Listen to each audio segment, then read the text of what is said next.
Bonjour à toutes et à tous, c'est Yanis, votre formateur. Aujourd'hui, je vais vous expliquer comment on fait un calendrier éditorial sur Excel.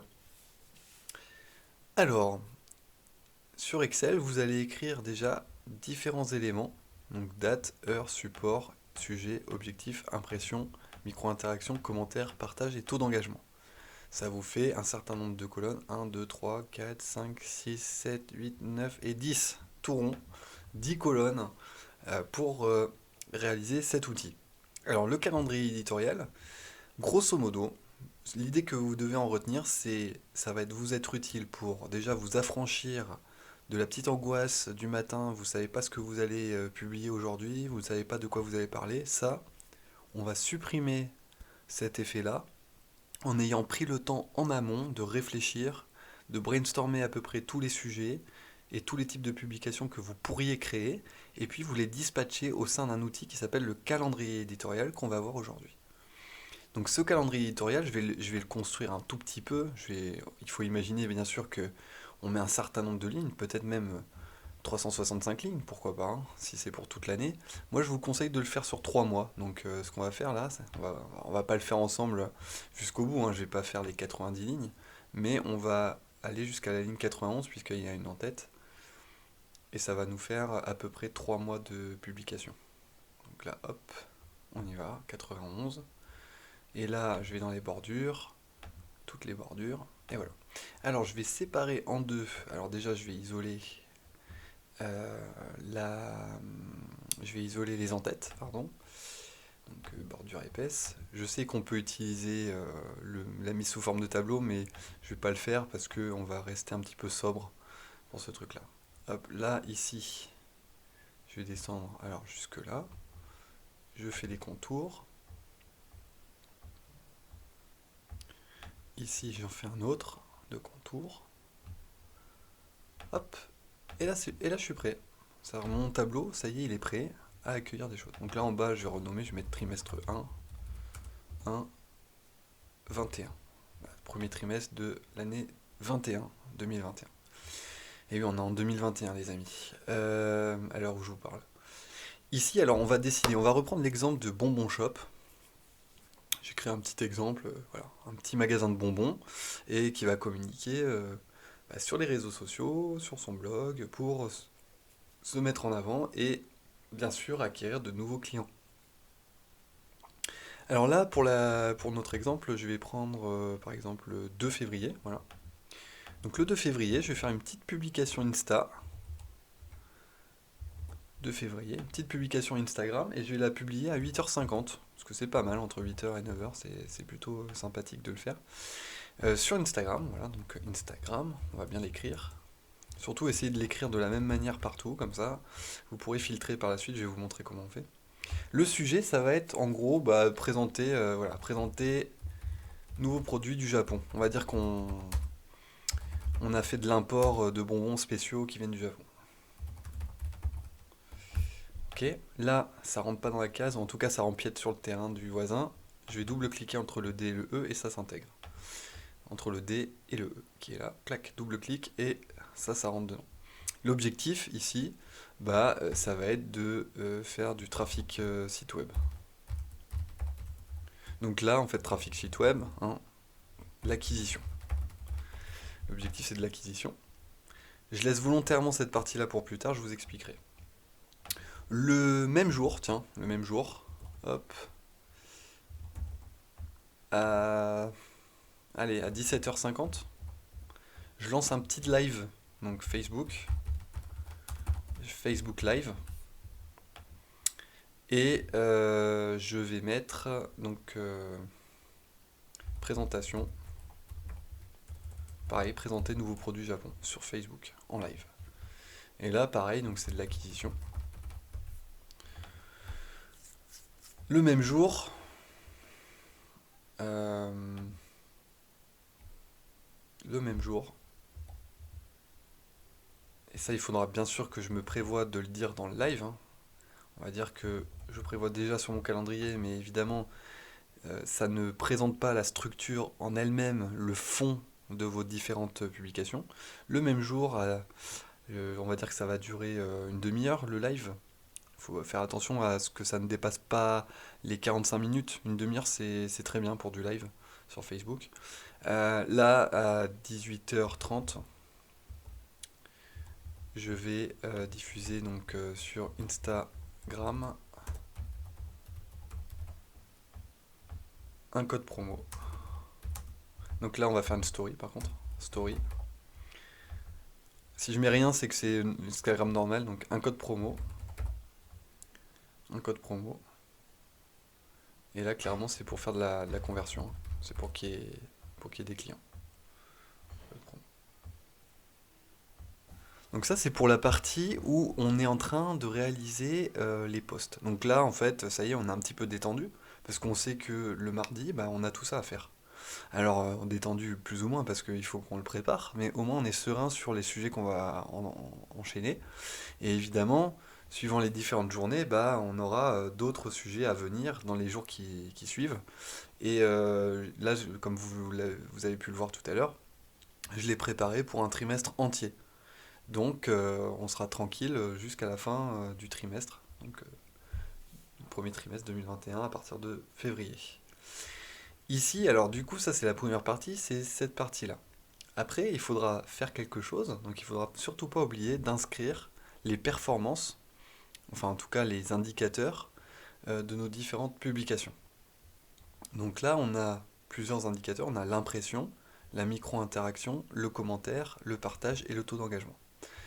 Donc on va scrupuleusement noter les différentes informations. Alors, évidemment, il va falloir faire attention à une chose, c'est que, d'ailleurs, on va peut-être pouvoir le rajouter, je pense. Je réfléchis. Euh, il serait sympa, en fait, de mettre la date quand même, donc on va le faire. Je vais faire insérer date, et on va inverser les deux. Donc là, je vais mettre date ici. Date, et on va mettre impression. Et là, en fait, on va se dire une chose, c'est qu'on relève toutes ces informations, quelle que soit la publication, une semaine plus tard. C'est-à-dire que là, on est le 2, la semaine suivante, ce sera le 9. Donc là, une semaine plus tard, on met 9. 9/02/2021. Et là, en fait, on va le faire pour les 3, donc c'est pas grave. Enfin, là, je vais pas faire comme ça, sinon ça va pas être très joli. 21.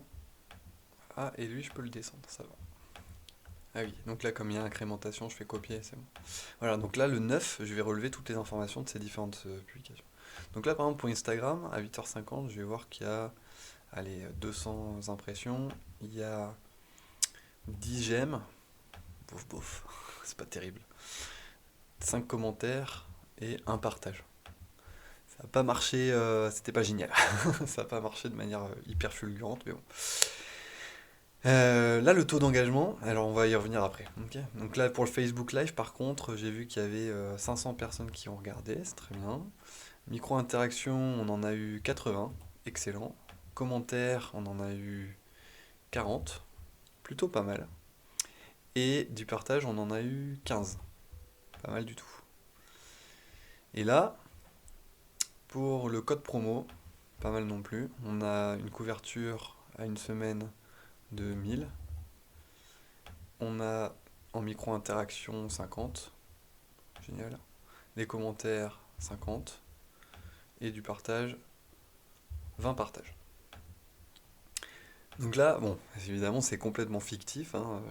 On imagine qu'on emmagasine et qu'on enregistre les différentes informations.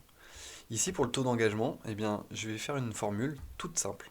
Je vais faire égal, somme, et je vais additionner en fait les indicateurs d'engagement, donc la micro-interaction, le commentaire et le partage. Je ferme la parenthèse, c'est ma formule somme. Et ça, ensuite, ça me donnera un résultat que je vais pondérer, donc diviser par le nombre d'impressions. Et donc, cette somme-là, sur ça, ça donne le taux d'engagement. Donc là, j'ai 8% de taux d'engagement. Alors évidemment, cette colonne-là, bah, je vais mettre en pourcentage. Ce sera plus simple. Peut-être avec, voilà, avec un petit 2 décimales, allez. Et là, en fait, bon, bah, là, j'ai pas grand-chose à faire, j'ai juste à dérouler comme ça. Donc là, on voit que parmi les trois publications, forcément, c'est le Facebook Live qui a bien marché. Mais visiblement, la petite publication du matin à 8h50, ça n'a pas trop marché. C'est un peu en dessous de ce qu'on aurait pu espérer. Donc peut-être qu'il aurait été plus judicieux de le poster la veille pour le lendemain, ou alors de faire une story. Donc là, je fais des tests en fait. C'est-à-dire que la prochaine fois, je ferai peut-être autre chose pour voir s'il y a plus d'engagement. Et s'il y a plus d'engagement, peut-être que je vais adopter plutôt ce modèle-là, plutôt que d'aller refaire la même erreur ou reproduire le même schéma encore et encore avec toujours un taux d'engagement plus ou moins faible. Voilà, donc là, mon calendrier éditorial est complet. Ça veut dire que ici, là, je vais pouvoir mettre des filtres. Donc je vais dans trier et filtrer, je mets un filtre. Et là, en fait, le but, hein, c'est de voir par exemple quel est celui qui a créé le plus d'impressions. Donc là, clairement, c'est l'Instagram Story qui a le plus d'impressions. Mais celui qui a le plus d'interactions, donc du plus grand au plus petit, c'est le Facebook Live. Bon, après, c'est lui qui emporte haut la main. Quoique non, puisque les commentaires, c'était le code promo. Donc le code promo, il apporte pas mal de commentaires. Et le nombre de partages, on le voit directement. Mais si on a plein de publications, évidemment, on va peut-être moins avoir cette lisibilité. Et donc les filtres sont là pour nous aider. Et évidemment, peut-être le filtre le plus intéressant, c'est le taux d'engagement finalement. On va réussir à voir, donc trier du plus grand au plus petit, quel est le taux d'engagement le plus intéressant. Après, je pourrais aussi filtrer, c'est-à-dire que ici, pour les supports, je peux décider de ne prendre que les Facebook Live. Donc j'enlève Instagram Story, ok. Et là, j'ai que les Facebook Live. Donc si j'en fais 40 dans le trimestre, ce qui n'arrivera pas, hein, mais si j'en fais 10 par exemple, je peux voir quel est le Facebook Live qui a le plus marché. Donc je regarderai le sujet et je vois par rapport au taux d'engagement quel est celui qui a le plus marché. Voilà, donc j'espère que ça a pu vous aider. C'est un outil tout bête, hein, il suffit d'avoir Microsoft Office. Et ça vous permet quand même de faire une lecture. Alors attention, j'insiste vraiment sur la date qui est ici. Gardez bien en tête d'avoir tout. Ne mélangez pas les melons avec les choux. On met bien une date systématique à une semaine. Si on décide de faire ça, on mélange pas les choses, hein. C'est-à-dire que quand on publie, on relève ces informations peut-être, je sais pas, à minuit ou à 10 heures du matin, une semaine après pour toutes ces publications. Et donc, voilà, une semaine après la diffusion. Donc là, en fait, on peut même prévoir, c'est-à-dire qu'on peut faire cette date-là plus 7. Donc là, il va falloir faire très attention à ça, de bien se prévoir, de relever les informations régulièrement. Donc si on a décidé que c'est une semaine, on le fait tout le temps. En tout cas pour le premier trimestre, dans cette page-là, on fera tout le temps une semaine plus tard. Voilà, j'espère que cette vidéo vous servira et que vous en savez maintenant plus sur comment et pourquoi on réalise un calendrier éditorial. À très bientôt!